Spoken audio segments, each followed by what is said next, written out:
Hey guys, we're live. This is Tasha here with Whiskey, Wine, and Writing. Sorry for the delay. We did have a few minutes of technical difficulties, but we are good and ready to go.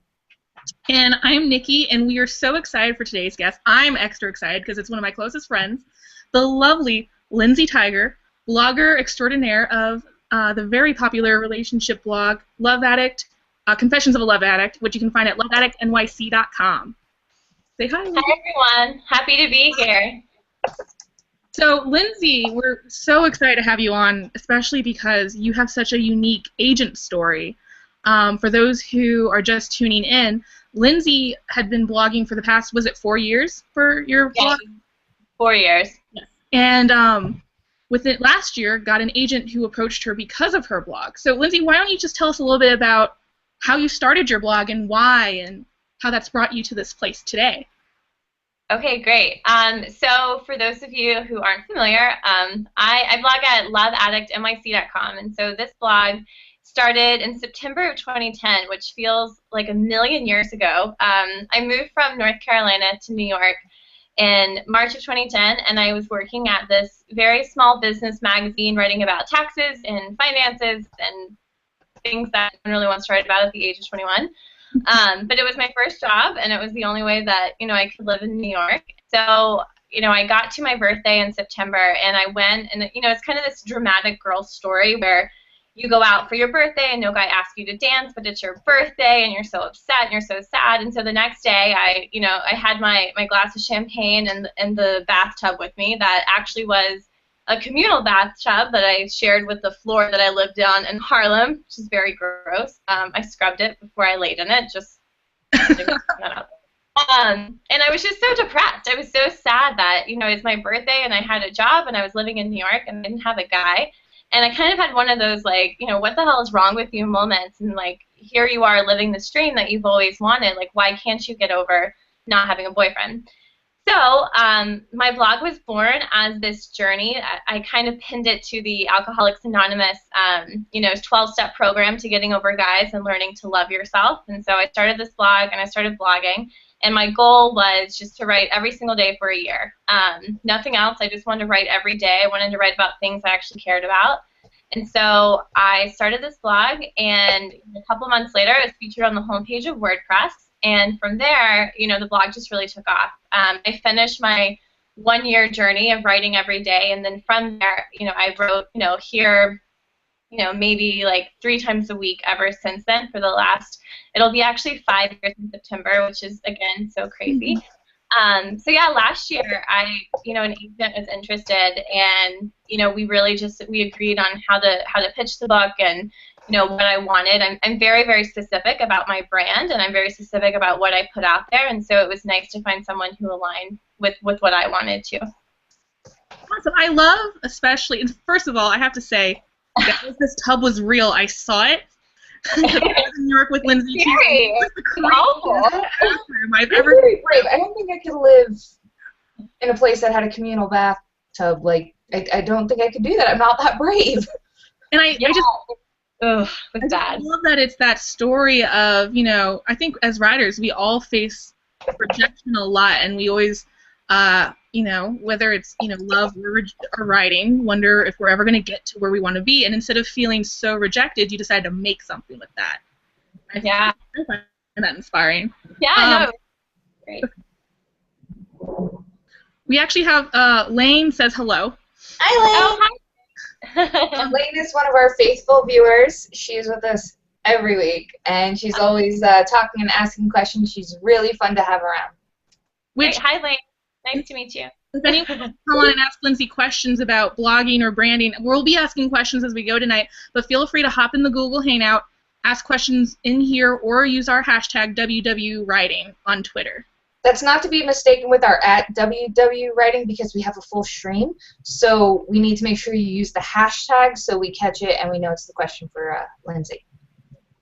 So when was the moment that you realized your blog could actually be something?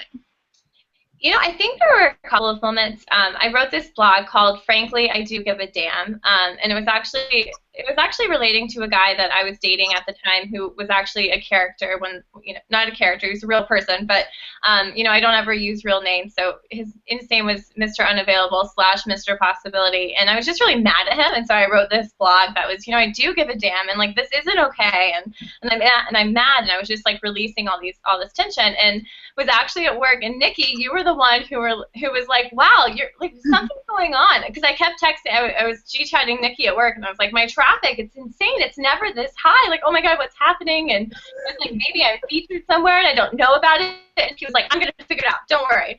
And so like she's doing her magic. And I don't even know how you figured it out, but it was on the homepage of WordPress, and it was just this incredible influx of people from all over the world. And ever since then, I've had pretty steady and great traffic, and it's definitely grown the more that I freelance for other sites. But the big thing that I think is so universal about my blog and just about the topic of love is just that everyone has something that they relate to. You might even be in a relationship and you might relate to some self-confidence issues or self-love. You might even be married and you just are interested. You want to know like what's going on in this other part of the world. But I think that was definitely a moment, and I think it's also a moment when people that I haven't talked to in years, in college, from high school, from when I met a long time ago, they'll just email me and say, I've been reading your blog every day for 4 years. Thank you so much. And that's really where I'm like, wow, like I'm onto something here. And I also think that people need to know that it's okay. It's okay to be single. It's okay to have bad dates. It's okay to be annoyed and to be frustrated. But my tagline is definitely, love yourself, love everything. So love this period of your life, love yourself, and like have some hope. Don't give up. Don't be bitter. Drink wine, lots and lots of wine. It definitely helps. Cheers. Yeah, cheers. I'm not drinking this month, but I do have my little mug, so water. I'm on the water train too. Tasha's the only one representing the wine part of whiskey, wine, and writing tonight, so thanks, Tasha. Yeah, with only the wine. I'm not going to give the whiskey in one hand and the wine in the other. We're not going there. That would be bad. I think more dangerous. Right? So I know that you've told me and you've always wanted to write like a fiction book, and usually when an agent comes in with a offer for representation on your blog, it's nonfiction first. How has that been for you? When it comes to nonfiction, of course, like I would love any book published with my name on it, and I think a lot of writers probably feel that way, but I also, one of the things I was saying is like I'm very particular about my brand, and the one thing that I don't want to do is create this advice. Like, I hate the preachy kind of dating blog. Like, you're doing this wrong, and you should wear this, and you should be talking this way, and don't text them 3 days, until 3 days later. I just think it's preachy, it's annoying, it's pretentious. And so I make a really big point on my blog to be vulnerable and to be open and to be honest and say, like, I don't know when the hell I'm supposed to text him. I'm just going to do it. And if it doesn't work out, then screw it. And so I'm sorry, there are really blogs out there, like dating blogs, that tell women what they should be wearing so they can get a man. Oh, yeah, tons.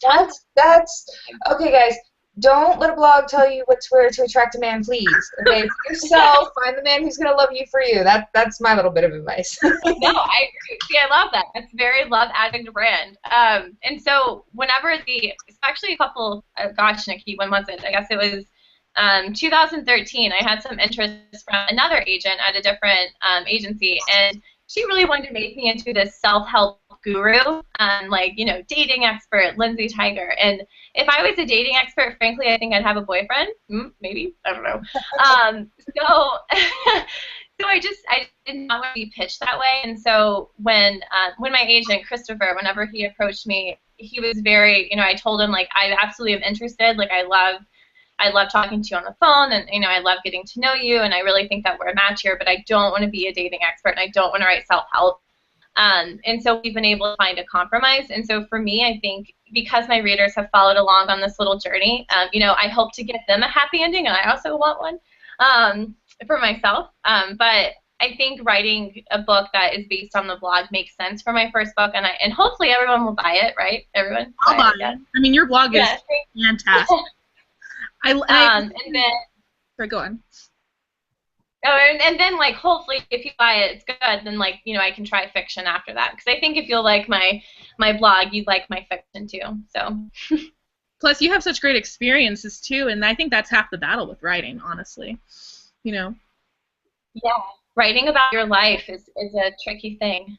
It's scary to write about your own life because you're putting yourself out there. So any criticism you get is kind of personal because you're like, this is me, this is my life.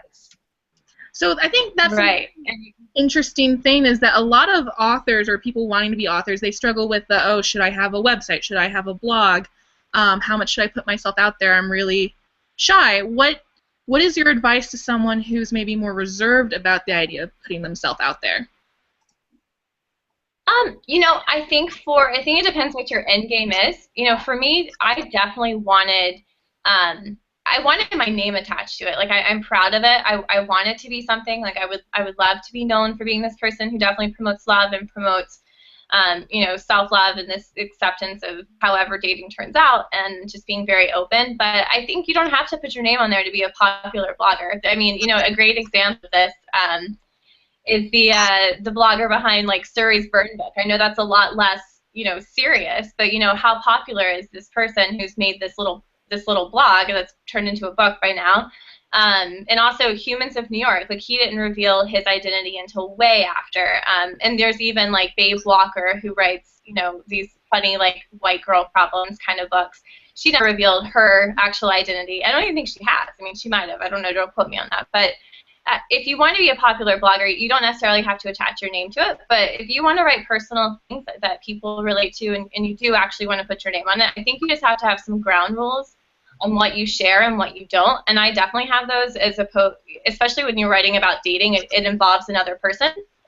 So I have to be very sensitive to how I'm representing other people in my blog. Awesome.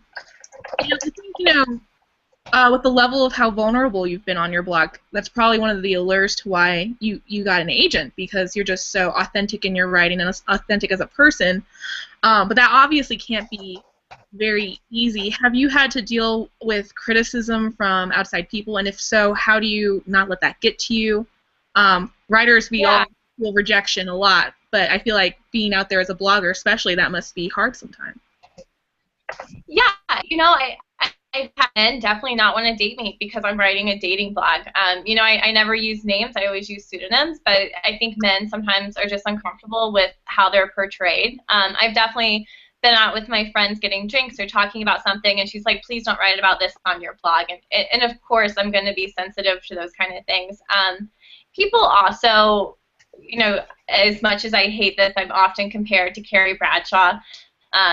Sex in the City, like living the life, like doing whatever, which, by the way, you are not a writer and live in that fabulous apartment. I mean, if you see, this is like my room, inside of a 3-bedroom apartment in New York, that is very expensive.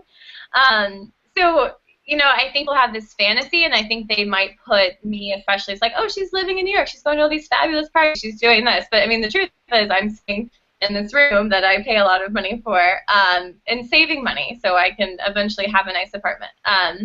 So as far as like criticism, I think I just try to take it with a grain of salt. I'm not gonna I can't let it get to me in the sense that everyone's gonna have opinions on who you should date and who you shouldn't date, and I just happen to put it out there, whereas a lot of people don't. They just make it not known to them at all, and then they I don't know.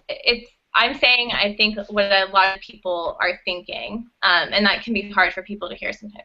Mm-hmm. Totally. So when it comes to blogging, because you've talked about your brand too, what is the difference between your blog and your brand?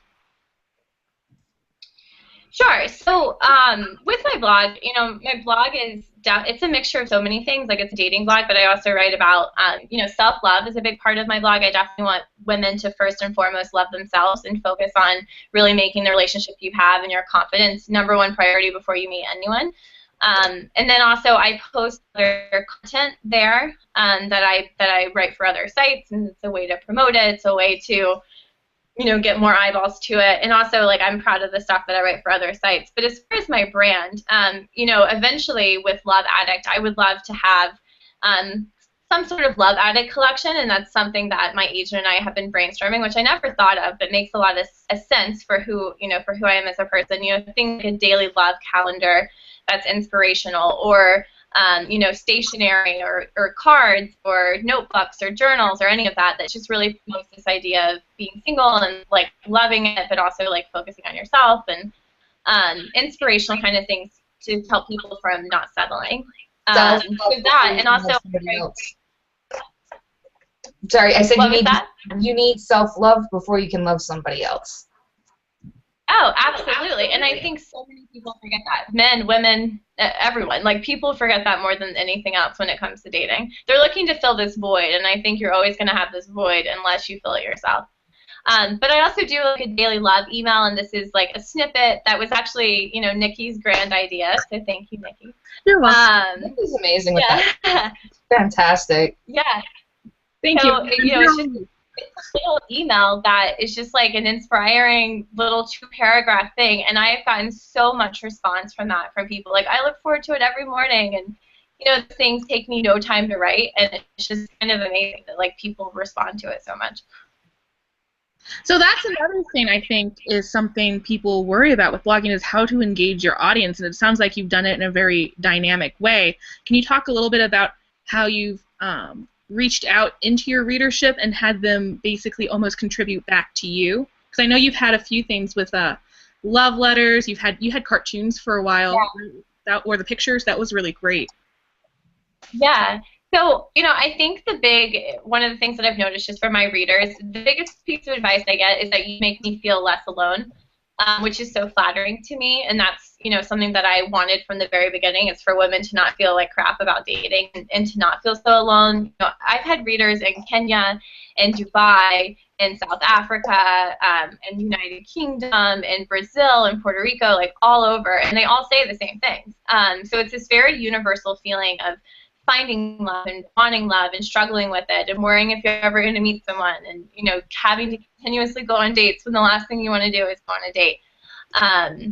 So I wanted people to feel like they were contributing some way in the blog, and so there's a couple of ways. I have a guest column series. I call it Falling in Love on Fridays, and so people can write in and they can write about their own love story or falling in love with other things. Like, I fell in love with New York City, and, I have a little white dog that my roommate's babysitting, like, the next room over right now. Lucy says hi to everyone, but she's a little loud, so she can come in here.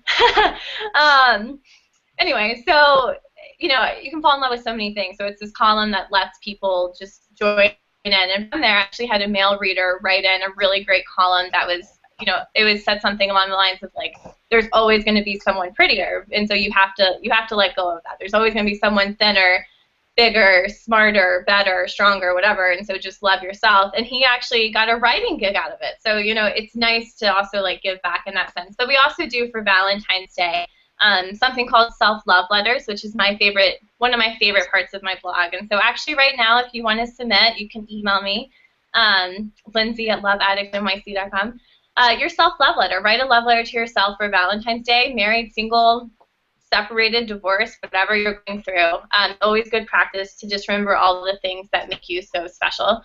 So I publish those on Valentine's Day, anonymously or not. I also link back to other bloggers or writers, too. That's awesome. I think from there we can kind of segue into, we are also doing our own thing for Valentine's Day, but we kind of decided to go a different route than romantic love. We are doing the critique partner classifieds. So if you go to whiskeyWineWriting.com and you go to our articles, there's a form there. If you're looking for a critique partner, if you're trying to find that perfect soulmate critique partner, go fill out that form. It'll email to us, and for the month of February, we're going to be posting these ads to help you find your perfect critique partner in, for your novel or whatever you're writing. So go ahead and do that, because we love to help you guys out in finding critique partners, because those are another great kind of love. So Lindsay, let's go back to the agent a little bit. What was it like when you first got introduced or approached by your current agent, and how has that been since? Yeah, so Christopher Rhodes is my agent. He's at the James Fitzgerald Agency. And it actually started on Twitter, which is funny. So Christopher was actually at a bar, and he met my uncle, which is a funny story. And my uncle just said something in passing, like, "Oh, my niece she's a writer. Like, you should check out her blog." And so he did. He checked out my blog, and then he started following me on Twitter very sneakily, but his actual Twitter handle said agent in it. And so, of course, like, being interested in publishing a book, I was like, oh, agents following me. So I tweeted at him, and I said, hey, like, you know, can we talk sometime? And he was like, yes, I actually love your blog. Like, we should definitely chat. And so we hopped on the phone. We talked for 2 hours. He was actually out of the city at that point. And it was just a really great conversation. I told him everything about my blog and what I hoped for it and what I wanted and the things that I was doing. And he gave me some really amazing advice. He continues to. Like any decision that I make regarding Love Addict or the brand, I definitely run by him just to get his perspective, and it's also something he can bring to the agent or to the publishers. So one thing, you know, the first proposal that I did was very memoir focused, and I think, you know, I'm a 26-year-old, and there's not much more. I mean, I have a cool story, and like I'm happy about it, but I don't think it's necessarily like a memoir type story, and that was the feedback we were getting from publishers, and so we took it in a different direction. And so it was really nice to have him guide me through that and to understand what's going to sell and what's going to publish. And it also, I can be a little stubborn, so it's nice to have someone who knows what he's doing to tell me what to do. Awesome. And you mentioned the proposal writing. What is that like? Because with a lot of fiction writers, you know, I don't know how to write a proposal. I write a book and then I write a query, and that's about all I got. So what's it's totally different for nonfiction. The proposal versus the query, I've heard it's completely different. Oh yeah, it is. It's totally different. You know, mine is 60 pages. You know, single space. It's kind of a beast.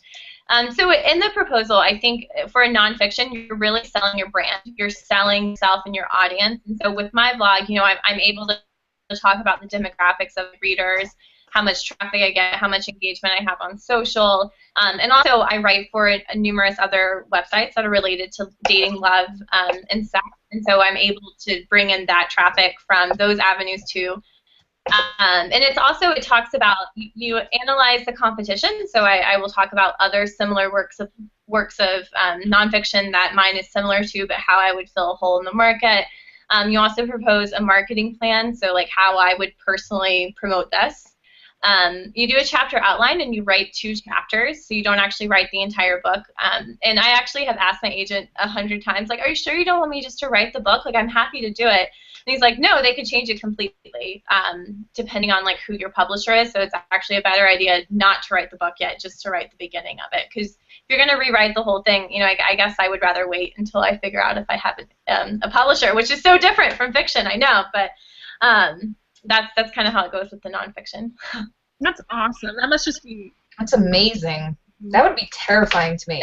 Not being able to have my whole book written before, like, I don't know. That would be just terrifying to me. You know, it's kind of like trilogy. I've heard that sometimes they don't want you to write the second and third book because they might change your first book so much. Right. That's there's actually, you know, you'll see it a lot on like the M writing feed, or even in our neurotic writer support group. People ask, what do you suggest us to do if you have a series?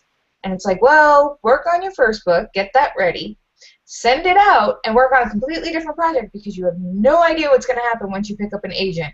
What kind of edits it's going to require that's going to affect the second and third or fourth book, however many books you plan on writing in it. And because you don't know how it's going to affect it. Right. I mean, and the perfect example. Go ahead, Lindsay. Sorry. Oh, the perfect example. You know, like I wrote this memoir kind of proposal, and then it was like, oh no, we're not going to do a memoir. So everything that I wrote for that, I mean, I still have it, but we're not pitching it anymore. So that's the perfect example of like not writing the whole thing and going in a completely different direction. Yeah, and I with fiction, I mean, I think I'm on my 4th or 5th rewrite of my writing. So, you know, it's just always a lot of work in the writing world. Which, speaking of which, oh, we have a comment from Lane, and she says, I am guilty of working on book 2. I don't think it's necessarily a bad thing. It's always good to be prepared to have to rewrite it completely if, you know, depending on the edits you get from your agent or your publisher or whoever, deem that it needs to go in a different direction. Yeah. Lindsay, what would you say about, I'm pushing it a little bit, what about flexibility? How flexible have you been? You know, why is that for writers? Sorry, Nick, you're echoing a little bit. I can't understand your question. Hold on a second. It's not that she was echoing for me. She was just kind of like garbled in and out. I'm not quite sure what you said either, Nikki. I'm sorry. Am I good? Yeah. Okay. So for my word, why is being flexible important as a writer in general? Because Lindsay, I don't know if you guys knew this, everyone watching, Lindsay's not only a blogger and an author with an agent, she's actually a professional editor and a freelancer. She writes all she does is write in an amazing way. Like, yeah, so I work full-time at a startup as an editorial director, and so I manage. I'm actually launching our blog and redefining it and figuring out what works. And it's in a completely different space. It's in fitness, so that's really nice for me. So I'm not constantly writing about dating and love and sex and all those things. But on the side, I actually freelance for women's health, Your Tango, Ask Men, eHarmony. More than I'm forgetting right now, Redbook, a bunch of different magazines. But that was actually one of the advice from my agent. At the time, I was freelancing for a couple of smaller publications, and he said, "No, you got to pitch. Like, you've got a good voice. Like, just freelance, get yourself out there." And that's changed.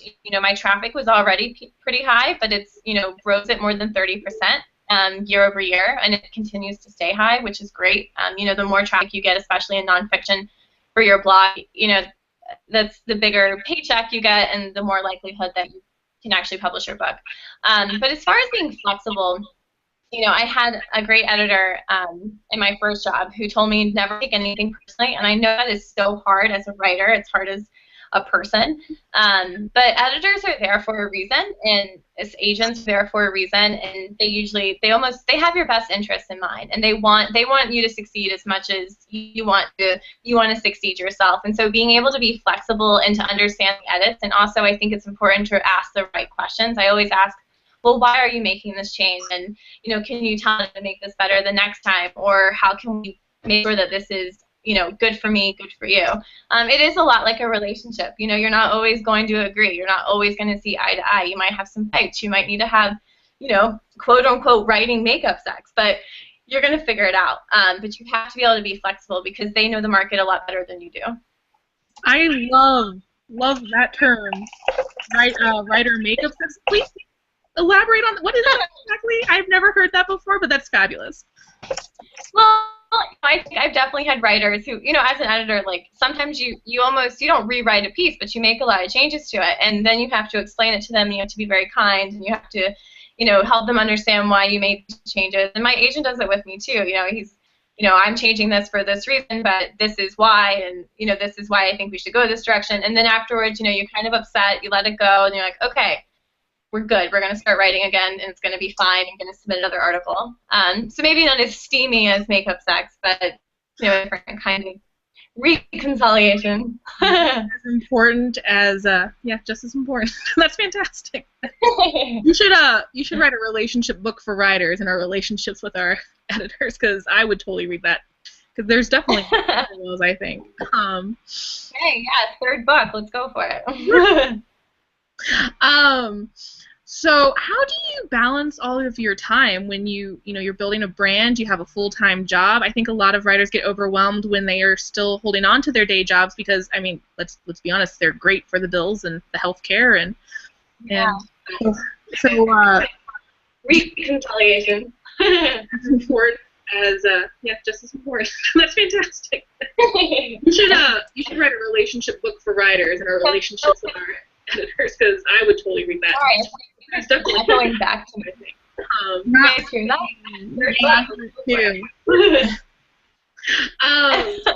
So how do you balance all of your time when you're building a brand, you have a full-time job? I think a lot of writers get overwhelmed when they are still holding on to their day jobs because, I mean, let's be honest, they're great for the bills. And I'm going to do it. I don't know why that's happening. I'll be back. So what I definitely do when it comes to balancing, oh. I'm here. Hello.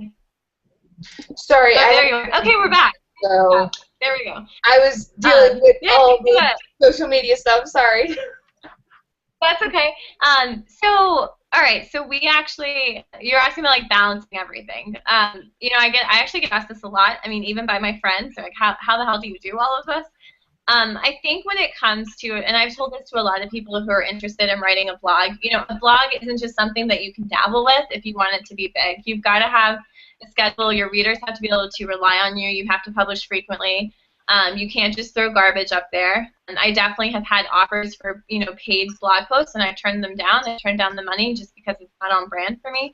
But the big key to, like, you know, being able to balance everything is you have to love what you do, and you have to love what you're writing about. You know, I was working, like I said, I was working for that business magazine, and I hated it. I hated every single, you know, I didn't hate every single second, but, you know, it definitely wasn't what I wanted to do. And it was very hard for me to stay motivated and hard for me to actually, like, want to do it. And so I've been very particular in the jobs and the writing gigs that I've accepted since then, because I never want to feel like I'm being forced to write something I don't want to write about. And of course, not every story, not every blog is a home run. It's not perfect, but I want to write about this. I'm invested in it. I'm fascinated. It comes very easily to me. But actual, like, tangible time management, I set one weeknight a week, and I set one weekend, like 4 hours on the weekend, and I just write. And I just get it all done. I schedule everything ahead. I'm hardly ever working during the week, except for my full-time job. So it makes it very manageable. And also with my editors, whenever they assign me stuff, I try my best to have at least a couple of days. And the more that you freelance, the more that you build up, like, a repertoire with your editors and with experts that you interview frequently, and so you're able to turn around things faster. But really, you have to set aside time. You can't just really do it on a whim. Awesome. I think that's definitely solid advice there. I know a lot of published fiction authors, they talk about how they have to have that same type of schedule too. Otherwise, you know, us creative types would just float away with the clouds and never get anything done. Oh, and really, like, it's really Netflix. Like, Netflix is not with me. It's like, if Friends has been on Netflix, and I'm like at the very last season right now. Like, I mean, it's my little, like, stress reliever is watching stuff. I wish it wasn't, but it is. Because I'm rewriting the end of my book. Whenever I get stuck, I turn on Dance Moms. I'm not. Oh God! I forgot it was Gilmore Girls, though. Oh, I love Gilmore Girls. Do you still like Rory? I think Really? Rory is a brat. Oh I my couldn't God! I'm sorry. Yeah. It's not my type of No, show. unpopular opinion. I'm sorry. I just thought that. Anyway, another show for another time. We'll debate. The debate of Gilmore Girls. So. But what about Luke? Luke's Right? fantastic. I want him in my pasta. Thank you. I would love for him to make me a cheeseburger right now, and I would be like, "Oh, Luke, I don't care that you're balding a little bit. Just keep the hat on." So, Lindsay, I do have a question. Have you ever had, like, any major bad blowback from your blog, or something you've written on your blog that has just become a mess? You know, one of those, because I think people are scared of that, of writing some things because of how social media can work and the way people can be so cruel and so mean. Have you ever had that kind of blowback where people are just like, you suck, you should die, you know, because people do that, which is terrible. Yeah. And if you have, how do you deal with it?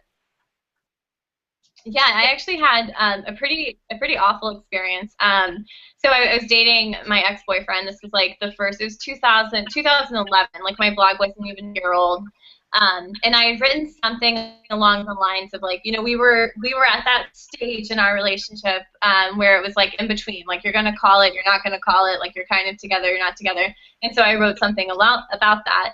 And his ex-girlfriend actually found my blog and freaked out, basically, and sent all of her friends and all the people she works with to attack my blog. So I was getting all these really nasty, awful comments on it. And the most amazing thing in that day, I think maybe that's another moment I realized I had, like, a really great blog. All of my fans were taking up for me and were responding and were, like, saying, no, like, don't say this about her. And it was this thing back and forth. And so then, in true, I think someone called me Elle Woods, in true Elle Woods fashion, the next day I wrote a blog that was like, I'm female, I'm single, I'm human. These are my thoughts. You don't have to agree with them. And if you don't agree with them, don't read it. But thanks for giving me the traffic anyway, because traffic was awesome that day. So Jametta Carpenter at JC Ladylove, she says, by the way, Lindsay, I love your blog. Been following it almost since it started. Congratulations on its success. Oh, thank you. Oh, how sweet. And hello. Do we know where she's located?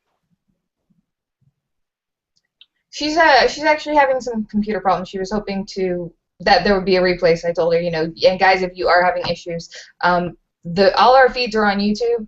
Like this is recording live, but it stays on YouTube and it also stays on our blog. So if you have to leave earlier, you came in late, and you want to catch the beginning of it so you can see more of the awesome Lindsay, feel free to go to YouTube or our website, whiskeyWineWriting.com, and she will be there. And I'll publish this on Monday to my personal blog so people can see it. Awesome. It's so nice to meet you, Lindsay's readers. Welcome to Whiskey, Wine, and Writing. I know it's a different audience than usual, but it's so great to have you. I think anyone from writers to just dreamers or people who want to accomplish something can really take a lot from your experiences. What's it been like to not only be from like a writer and have a brand as a writer, but you have a brand as a role model too? Yeah, I think it's something that I'm conscious of, and that I've been more conscious of. It's actually this mom. There was a girl, a friend of one of her friends, her daughter. She's like this 15-year-old was having some boy trouble, and my mom was like, I really want to send her to your blog, but not everything on your blog is 13-year-old friendly. As you might imagine, a blog about dating, love, and sex. And so she just asked me to, copy and paste some things I could send to her from my blog that, could just be good advice about, like, dating and love and all of those different things. And so I did, but, I think that's when I realized, like, oh, wow, like, people are taking what I'm saying to heart and they're applying it to their own lives. And it is a lot of pressure in a lot of ways. But again, it's something that I want to be conscious of. One thing that I don't do on my blog that I think is a little bit different from a lot of other dating blogs is I don't man bash. I might say someone was a jerk, or I might say that it was a bad date, or I might say that I'm really frustrated, and I might even pull, I don't know if you guys can see these, see those blinds back there? I actually got really mad one time and after a bad date and pulled those completely off and had to put a work order in. It was very embarrassing. But I might do all of those things, but I'm never going to man bash because, when you're looking for love or you're dating or you're trying to, why put down the very specimen that you're trying to be with eventually? And so I try to be very mindful of who's reading and what message I'm sending out there, because the last thing I want to do is to make a world full of man-bashing single women who don't believe in love. I think that's the opposite of what I want. That's awesome. So for people who are just now starting out thinking, obviously this is a good idea, I should blog, what would be the baby steps that you would advise them to do? Well, first off, find something you want to write about a lot. Don't pick something that you can just write a couple of articles about or a couple of thoughts. Pick something that you really are genuinely interested in and that is a little bit different. I feel like there's so much out there, and so many people want to write about everything. They want to write about career and dating and style and beauty. Like, something, focus on that, whatever that might be for you. And definitely just go ahead and invest in the .com, the Twitter, the Snapchat, the Instagram, the whatever you have, and really just start figuring out what. Uh-oh. Lindsay? Are you still there? And so people respond. They could really, people could respond, and they wouldn't know that to be there. You froze, and we missed, like, a huge part of that. Can you hear us? Oh goodness, I don't know where. Yeah, I can hear you now. It's just going really slow. Okay, yeah, you froze for a second. Could you start from the top? Sorry for the technical issues, everyone. It's been a weird, wonky Saturday. You know how it is with the internet. It never behaves. Yeah, it never works when we want it to work. So weird. I don't know where I actually. I think the last thing I picked up, tell me if I'm wrong, Tasha, I heard pick something you want to write, not something you can only write a few articles about, but something you can Right. generate. And then you kind of froze. Yes. And I think she froze again. All right, we might be having some technical difficulties with Lindsay. So, Nikki, do you want to IM her and see if she can do that? And in the meantime, while we're waiting for Lindsay to come back, I will talk about, there is a new competition that I've never heard of, but I threw my straw into it, you know, just to try to do it. It's called Agent Match, and I know we were talking about competitions last week, so since I found this one, I thought it would be pretty cool. It's at sfountain.com, Samantha Fountain's blog, and it's writers seeking agents. So what you're going to do is she has this form on her blog, and you fill it out, the author, the title, the genre of your work, your word count, and then basically you're putting your query in there. You have your hook line, which should be the first line of your query anyway, and then your query without all the bells and whistles and your history and all that stuff. And then you're going to email it to her at samanthafountain@gmail.com and put the subject line as #agentmatch. So then on February, or the deadline to get her your information is February 5th at 8 p.m. Eastern. So then on February 10th, the profiles go live on her blog, and agents will be checking through these to see if anything interests them, and you may get a nibble, and, you know, why not? So go ahead, and if your work is ready and polished, remember, guys, only do this if your work is ready and polished. Go ahead and submit to them and see if you can maybe find it and go from there. We have 2 Lindsays now. You have two. Well, that's better than 1 Lindsay. That's amazing. Yeah, I think her old one will just go away in a minute. Welcome back, Lindsay, and that was perfect timing because I just wrapped up that little spiel. Hi, I'm back. Welcome back. So we were talking about starting a blog, the baby steps for that, and Lindsay was telling us how pick a topic to write about. But I don't think you know, as an author, you don't necessarily have to write about writing. That could be your topic. You could have a blog all about writing, but pick a topic that you can't just be dry from your creative while writing articles about after a couple articles, and that's where we left off. Your face again? I'm sorry, guys. Every once in a while we have technical difficulties, and tonight is that night. We even started late because of it. Not very late. Only 2 minutes late. I think Lindsay's so awesome, we broke the internet. It very well could be because she is fantastic. I was tweeting actually. Kim Kardashian, Lindsay Tigar is where it's at when it comes to writing and blogging. Yeah, I was tweeting before the show that she just has an infectious personality, that she's awesome, and it's really fun talking to her. So yes, see, Lindsay broke the internet because she is just too awesome. I'll tell you what, while we're hoping Lindsay comes back, we can announce the winners of the first 250 critique. Oh, that sounds great. I'm going to work on getting her back while you do that. Awesome. Okay, so see how we multitask? See, this is why I love Nikki, because we are really good at going back and forth and saving each other's butt when stuff happens. So on our last show, we were talking competitions, pitches, everything like that. And we offered both Nikki and I to do a first 250 critique giveaway. Now, winners, remember, send us your first, what do we say, 2 pages? Yes, send us your first 2 pages because maybe your 250 words might not end in the right place, and so it would help us to see what's in the next page, just to give you a better idea. Absolutely. So the 2 winners picked from random.org.com or whatever it is, the random place that randomly picks people, is Gloria Chow, Twitter handle @Gloria C. Chow, and Heidi Schlottman.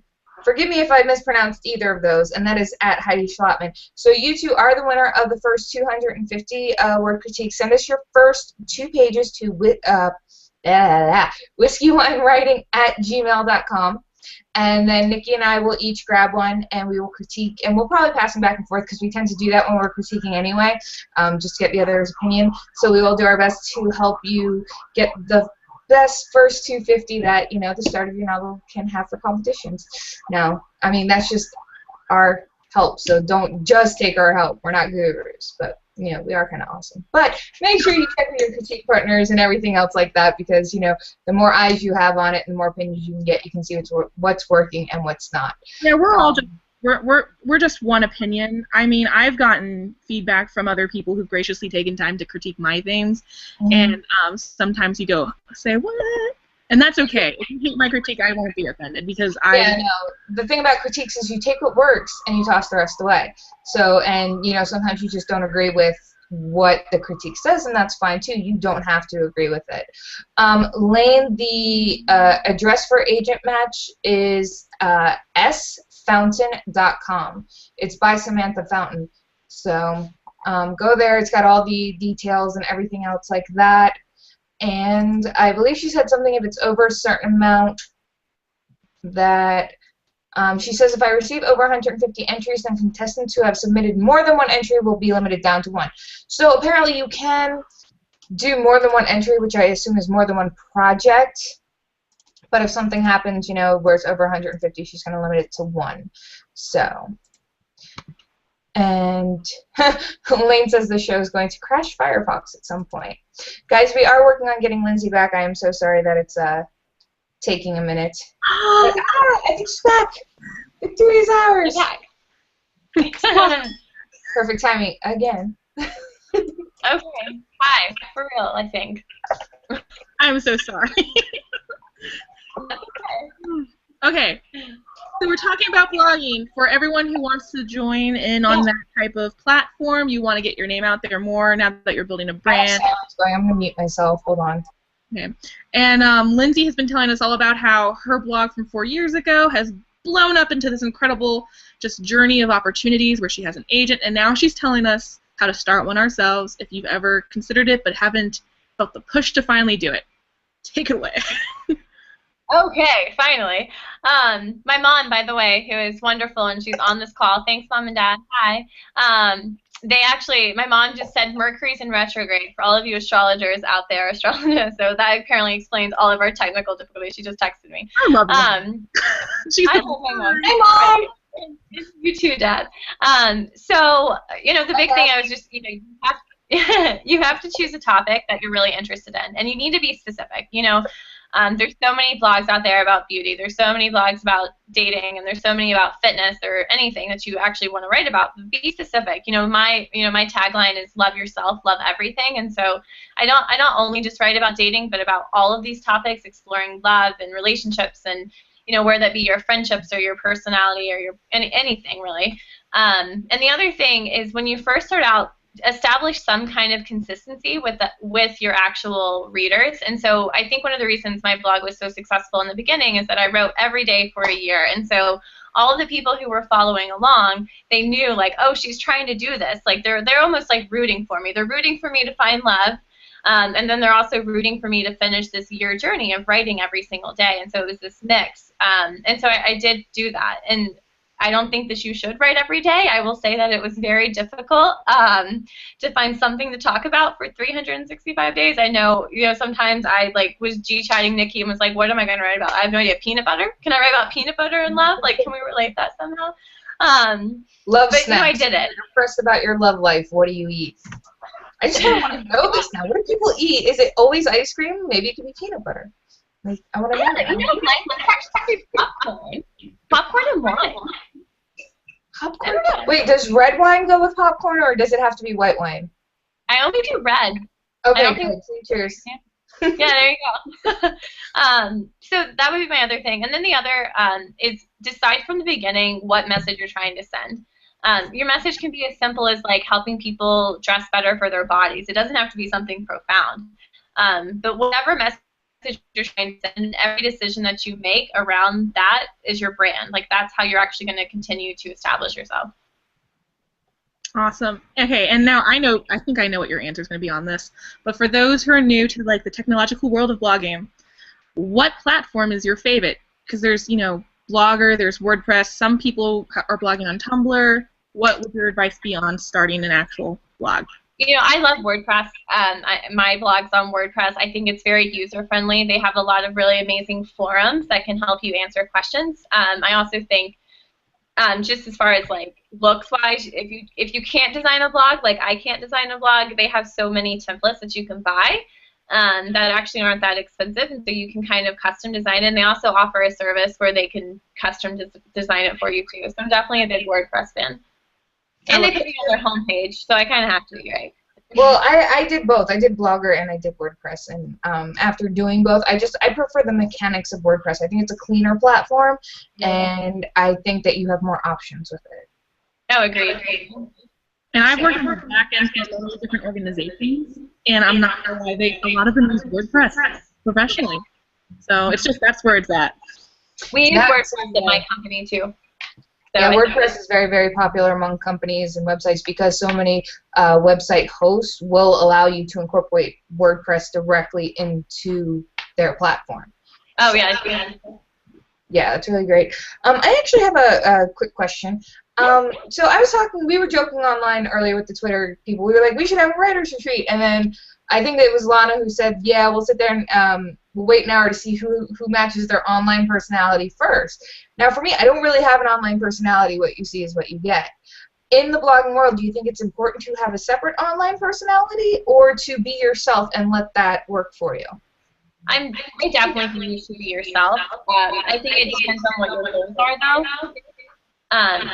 You know, one big thing, depending on like what you want to portray, like a big thing that I had to decide for myself was, am I going to be, you know, all my social handles? Are they going to be Lindsay Tigar, or are they going to be LA Tigar? Are they going to be Love Addict? Like, what are they going to be? Like, how am I going to distinguish myself? And so, you know, I think you have your online personality is a version of yourself. I don't think you should give everything away online. There's things that, sorry readers, I would just never write about on my blog. You know, especially like that's when I was going back. If you are going to write about personal things and really have your personality and you as a person be your brand, which I very much am doing, you have to establish some ground rules. Mine are actually kind of, I think they're kind of funny. You know, of course, like it's never any names. I will only write about a date if it's awful and terrible and I just sucked. Like, those are really the ones that I write about. And then all of the stuff in between, like the second, the third, the fourth, the date when it's building into a relationship, I won't write about those just because I think that kind of dampers the intimacy and the vulnerability that comes with a relationship. And then once we're at that stage where I'm like, hey, so this blog that you've known about for like the last 2 months, I want to write about you now. So can we figure out your name and, you know, what are you comfortable with sharing? So it's definitely a conversation that I have with that person. But I don't write about the early stages. So, you know, my readers really don't know if I'm seeing someone until I'm really seeing someone. So be yourself, but make sure you have your ground rules so you're not exposing too much of your personal life to the public, which can definitely have some crazy. And I also just think there's some things, especially when you're talking about something so personal as like the person that you're trying to marry one day. I mean, I think some things should be kept to yourself. You know, I think my parents, sorry guys, that they definitely cringe at some of the things that I write on my blog. But you know, I'm trying my best not to reveal too much while still being very candid and transparent with my readership. That's one thing I really love about your blog too, is the names of the guys and trying to write about them. Yeah. Like Mr. Possibility. I don't know, they're just fun. You know, it's fun to read, and you do a really good job with that. Thank you. Yeah, I think, you know, some guys, I think there's two extremes of men. Either they're like, oh my God, I'm the best thing ever. You have to write about me, and these are all the awesome, crazy things that I do. Or it's like the dude who's like, oh, you have a blog? Check, please. Like, I need to get out of here. Like, I don't want you to write about me. And then, of course, like the ones that have actually been relationships, you know, they've been pretty cool with it. I will say a funny story from, especially those readers who are watching who have been with me from the beginning. You know, Mr. Possibility was like my ex-boyfriend. His coworkers found out about my blog, and he's an investment banker, and he was at a meeting, and you know, he said something, and one of his coworkers was like, "Oh, that is a possibility, Mr. Possibility." Oh no! Oh no! So I definitely heard about that one for sure. I'm sure you did on that one. Oh my!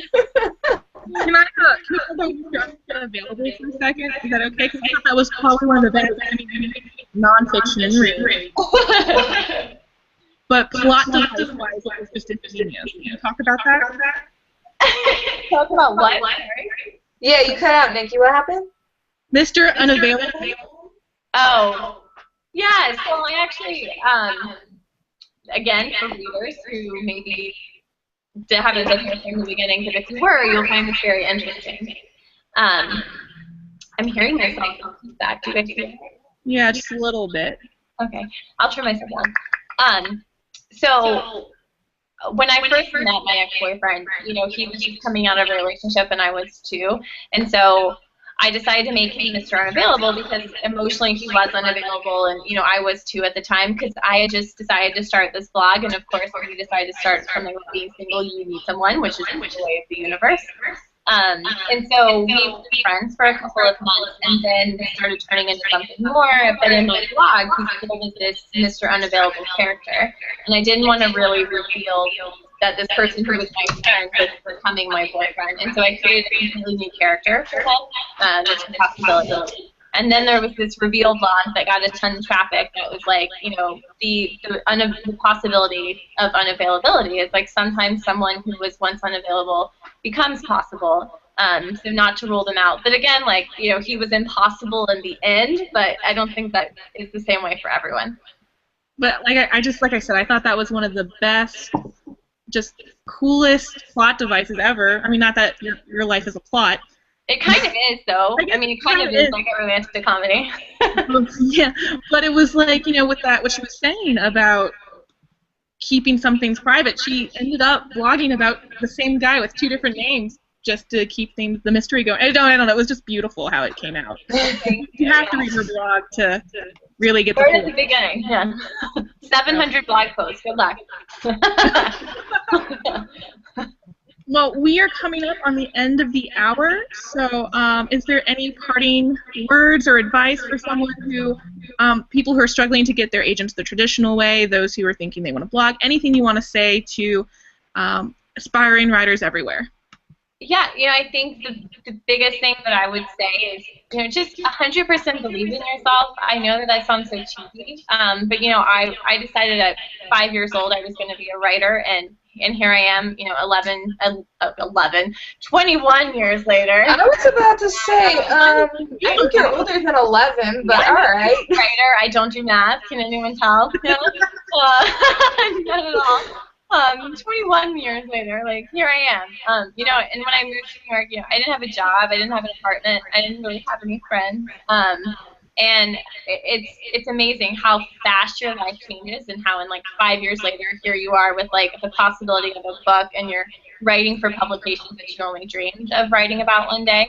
And the other thing, you know, I just wrote a blog about this, and whenever I landed the agent was when I wrote this blog. But my advice, you gotta do you. You know, I wrote a love column in college that wasn't always widely accepted or respected in a lot of ways. I interned at Cosmo in 17, and I always knew what I wanted to do.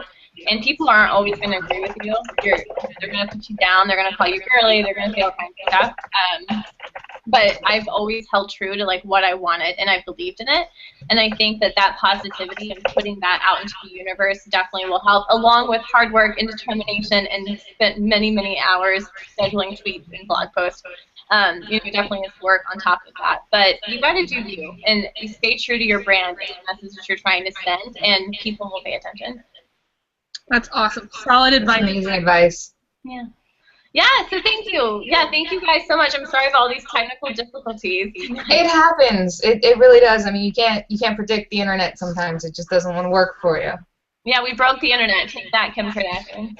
Well, we were saying that we broke the internet because you're so awesome, so it's okay. Well, thank you guys. Thank you so much. And, you know, check out Love Addict NYC if anyone wants to at some point. And what's the full address of your blog? It's loveaddictnyc.com.